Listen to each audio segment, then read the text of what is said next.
Cowabunga, dudes! Welcome, ladies and gentlemen. Welcome back to the Gamers Den, the show where you, the viewer, come to me, the host, for all of you and walk through the playthroughs, but you stay for the pop culture knowledge they're in. Now, my intro wasn't a giveaway you're just here because I've got a new video up. You read the thumbnail. Teenage Mutant Ninja Turtles Season 6. Now, why am I only doing Season 6 on its own for superhero fanatics?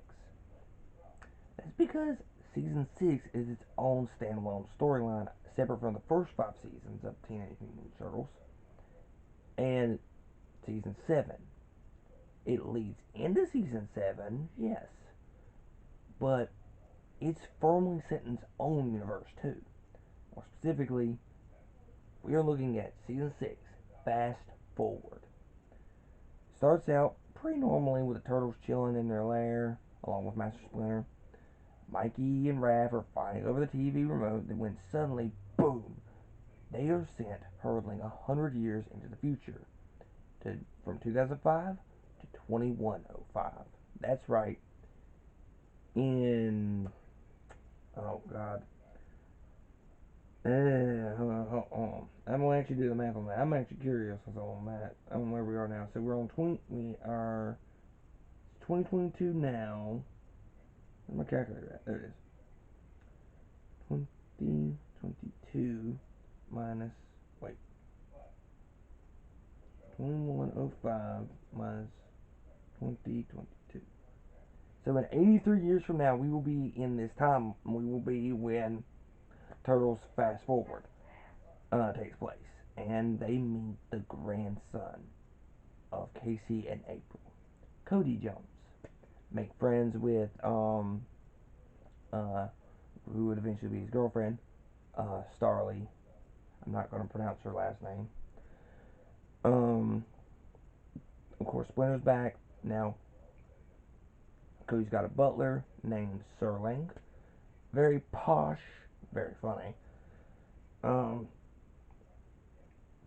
actually, a couple of returning members, but the main one is Bishop, the psychotic, mutant, like alien-hating dude from the first 5 seasons. Now the president of the Pan Galactic Alliance. Basically, it's the UN but for aliens, as Leo put it. And he's the good guy. He's a good guy now. Um,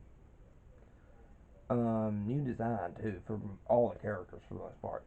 And then Torvent 6, another new character, and he's a bounty slash interdimensional smuggler, or intergalactic smuggler. Um, he helps them, but at the same time, backstabs them too, as you do. But the turtles got a new look too. They got new armor, new versions of their high tech versions of the weaponry. As Splinter put it, ninja weapons forged from mind and machine. Leo's katana have been upgraded now. They turn a blue, half blue, and can make energy waves. Of course, they can all make energy waves, but his is the one that can just like slice anything now, just like anything now. Donnie's weapon can contract and can fire off sonic waves. Very defensive with his. While Leo is both offensive and defensive, Raph's energy psi now turn angry red and can be combined together to make a big old shockwave. And of course, Mikey starts out with a battle mech. It falls apart. He gets his nunchucks, and they can actually extend due to him being very flexible. I think it's very symbolic with these characters, these weapons now, at least with this one. And well, it starts out with Cody getting his turtleneck armor, and he eventually gets combined with Sterling. And on top of that, they get the hover shell. It's flying cars and everything like that. There's all kinds of stuff. There's also a bunch of new villains, all kind of being led by one or two factions. Shokanabo, or Cody's uncle, of all people. Darius Dunn. There's also evil clone versions of the Turtles. There's Viral, Shokunabu's right hand girl, and actually the reason why they almost didn't make it home.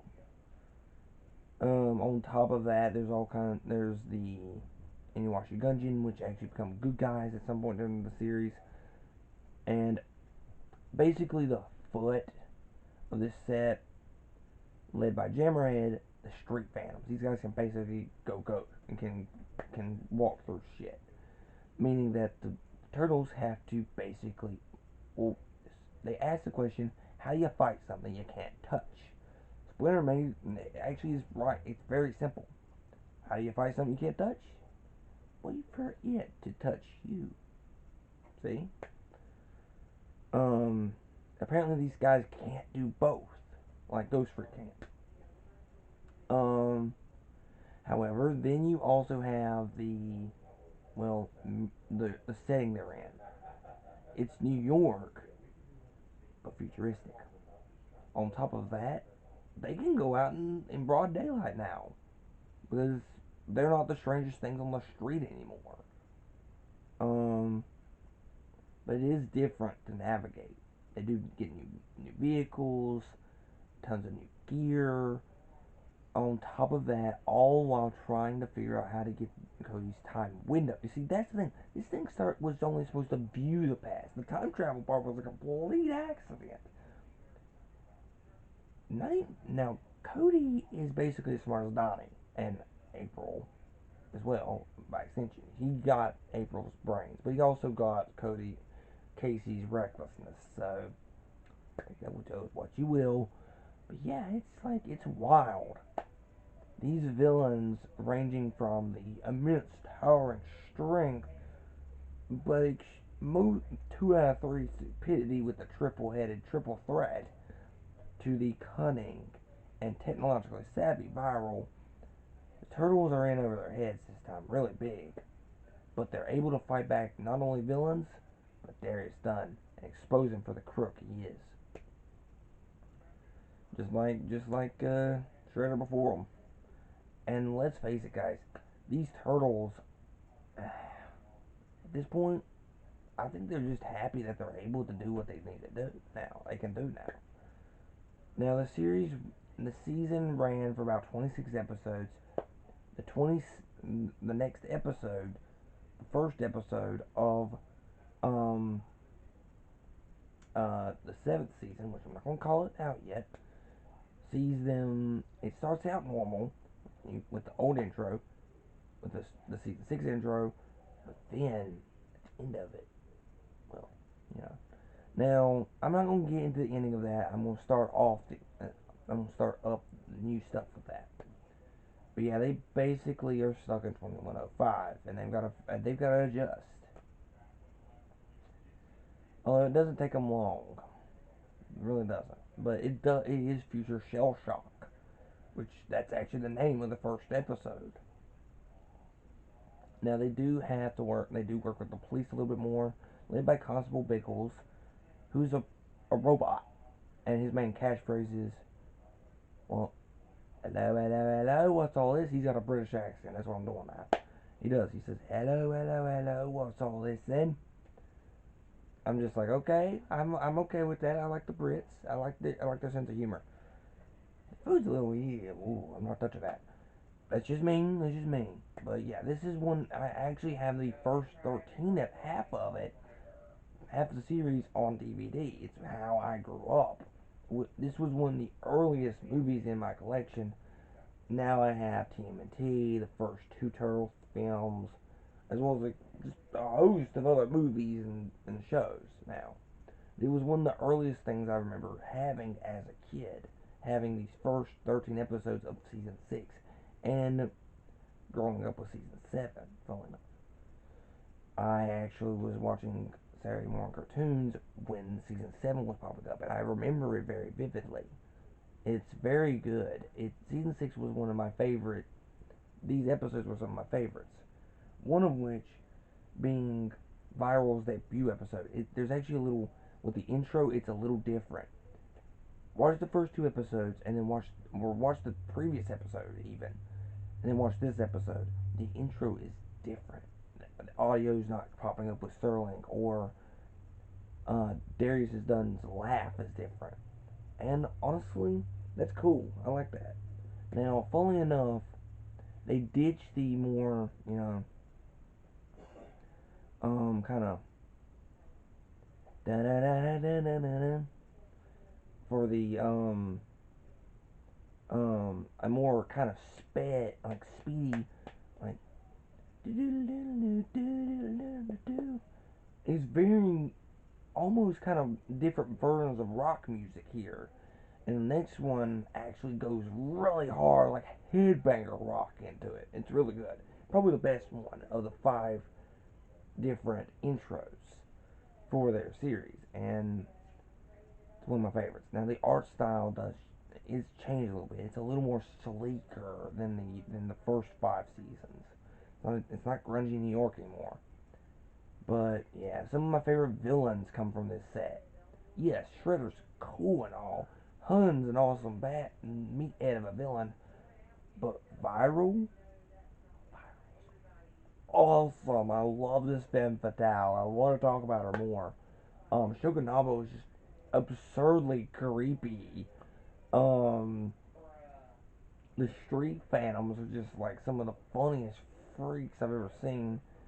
Um, Triple Threat's pretty funny, especially the third head, which is just like that one's he's got 3 heads. It's one body with 3 heads. I can't even imagine. He's got one that wants to destroy everything, one that's clearly the smart one, and one that's oh god, this guy's an imbecile. Got the mentality of a 5-year-old. But it's funny. I love the dynamic between these 3. Serling, while no, not a villain, is kind of antagonistic to the turtles, constantly getting at barbs and everything else. Now, following up, the first episode of season 6 was dedicated to somebody. I don't remember who it was. I do remember that, and it was like, guess it was a writer for the show. I don't know, but it's somebody the turtle got character, the people behind this series knew, or as part of the turtles' history of some sort. Now, the turtles are no strangers to new weaponry or new worlds, but this was the first time they got sent to the future. Well, not really the future. They've done other stuff with the future, but not like this. Not like this. And the fact that it's like almost 80 years um to the 80-year mark, like the 20-year mark rather, is staggering to me. We are almost 1/5 of the way there to 2105. Take that with what you will. Now, I will admit there is one episode I'm not a big fan of. And funnily enough, it's the 13th episode. Where they basically look at a fake journal, and it's just like some of the storylines in here is just like, fan of it. I'm not a big fan of it. Otherwise, this series, this part of the season, now the first part, it had its moments. Again, 4 and a 3/4. Actually, I'm gonna bump it down to 4.5 stars because of that episode and a couple of other parts here and there. Doesn't kind of blend in too seamlessly with the other one, but it does transition pretty good later on. It's a little clunky, but it does work. I highly recommend watching all 7 seasons on YouTube. But with that being said, be sure to like, share, subscribe, ring the bell for notifications, and of course, go in the comment section down below. Let me know what you think. I've been Candace Lupus. This has been the Gamers Den. Hope to see you guys next time. Bye.